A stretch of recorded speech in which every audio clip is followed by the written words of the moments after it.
જૂનાગઢ જિલ્લામાં ગિરનાર પર્વત, સાસણગીર સહિતના અનેકવિધ પ્રવાસન સ્થળો આવેલા છે, જેનું ઐતિહાસિક, સામાજિક અને ધાર્મિક દ્રષ્ટિએ ખૂબ જ મહત્વ રહેલું છે. જૂનાગઢ જિલ્લાને પ્રવાસન હબ તરીકે વિકસિત કરવાના રાજ્ય સરકારશ્રી તરફથી સતત પ્રયાસો કરવામાં આવી રહ્યા છે. જૂનાગઢ જિલ્લાના ચોરવાડ બીચ ઉપર આગામી વિવિધ વિકાસ કાર્યોના ખાતમુહૂર્તનો કાર્યક્રમ સાંસદ રાજેશભાઈ ચુડાસમા અને ધારાસભ્ય ભગવાનજીભાઈ કરગઠિયાની પ્રેરક ઉપસ્થિતિમાં યોજાયો હતો. ગુજરાત પ્રવાસ નિગમ લિમિટેડ દ્વારા ₹4,81,00,000ના ખર્ચે બીચનું નવીનીકરણ હાથ ધરવામાં આવશે.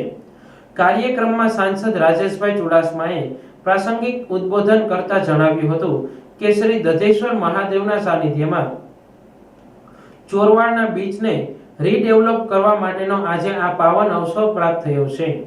તેમજ પાકો road, selfie point, parking lot, benches, toilet block વગેરે સુવિધા ઉપલબ્ધ કરાવવામાં આવશે. કાર્યક્રમ પૂર્ણ થયા બાદ આમંત્રિતોના હસ્તે તકતીનું અનાવરણ કરવામાં આવ્યું હતું.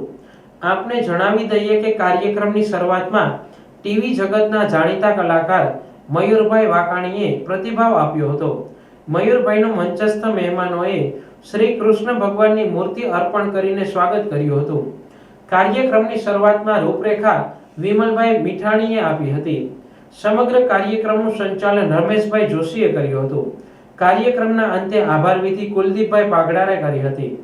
આ કાર્યક્રમમાં નગરપાલિકાના પ્રમુખ બેનાબેન ચુડાસમા, નગરપાલિકાની વિવિધ સમિતિના સદસ્યો, લોક આગેવાનો, વિવિધ સમાજના અગ્રણીઓ અને બહોળી સંખ્યામાં ગ્રામજનો હાજર રહ્યા હતા.